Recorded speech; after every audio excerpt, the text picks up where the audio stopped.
Nammo, good morning. Thank you for joining me for this daily practice check-in for Wednesday, June 10th, 2020. Listen, listen, listen.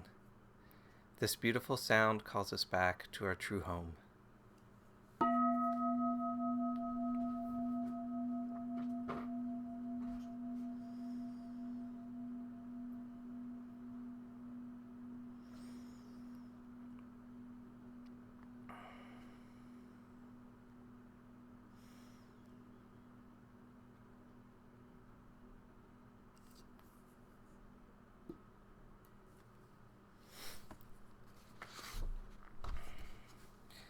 The third wonderful precept. Aware of the suffering caused by sexual misconduct, I vow to cultivate responsibility and learn ways to protect the safety and integrity of individuals, couples, families, and society. I am determined not to engage in sexual relations without love and a long-term commitment.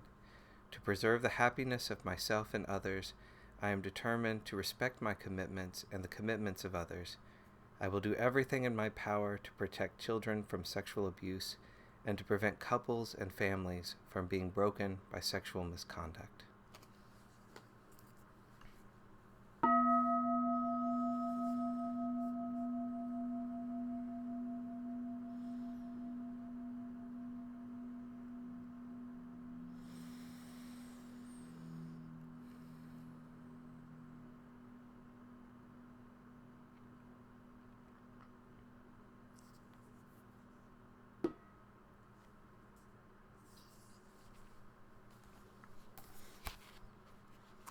We're beginning a new chapter today in Ajahn Sucitto's book, Kamma and the End of Kamma.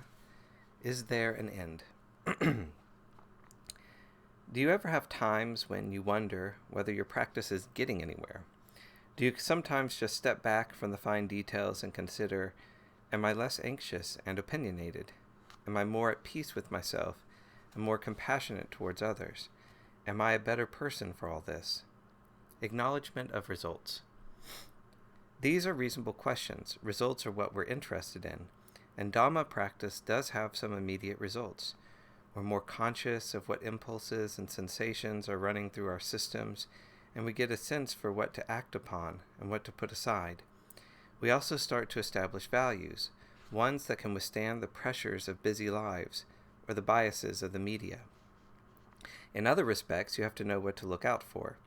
Basically, we look for and need two things in our life: to feel good and to feel stable and confident about where we are and where we're going. Simple needs, it seems. Yet without some guidance and training, the way to fulfilling those needs can get very complex. It can become a tightrope act of offsetting possible future gains and losses against present variables, an act that sends us into obstacles, holdups, and great unknown spaces. So, if you just assess how you're doing in terms of daily occurrences, the conclusions aren't that reliable. The mind gets stressed over having to handle many options and look out for potential mishaps, and also blown around by input that we have little say over, such as the actions and speech of others, or the input from media and life in the streets. Then there are physical ailments, and they may bring up difficult and uninspiring mind states. Moreover, the ongoing process of meditation exposes some ungratifying mental programs, escapist fantasies, finding fault with oneself and others, hunger for attention and praise, the need to be in control of situations. They're all common enough. And along with that comes the impression that this is what you are, and you should be something else, and you shouldn't be like this. Hence there is a cross-current of mind states that well-meaning people go through when they attune to Dhamma practice. It's because we're waking up. And waking up from the accident of life makes us aware of the bruises. We accumulate hurt over what we've been through in terms of bodily damage and illness, and get some bruising through the mishaps of confused relationships, unskillful actions, and having what seemed to be a good time at the time, but ended up causing us headaches. Yes, that's part of the confusion around feeling. Some actions feel pleasurable at the time, but leave you with a hangover of one kind or another. There's the need to feel good and on top of things, but an untrained mind constructs unskillful and unreliable ways of bringing that about. So, in waking up, we need to meet our tangles and dysfunctions with a willingness to glean some understanding from them, and that means taking refuge in Dhamma, and the understanding that it is through the process of meeting stress, conflict, and dis-ease that something wider and wiser unfolds.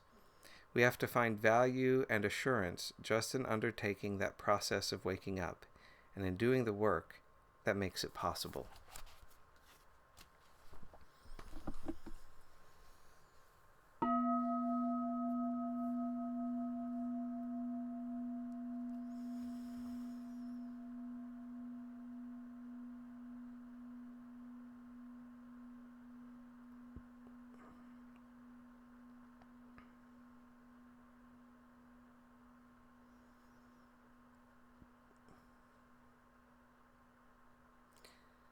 May all beings be well. May all beings be happy. May all beings be peaceful. Sadhu, sadhu, sadhu. Thank you for joining me this morning.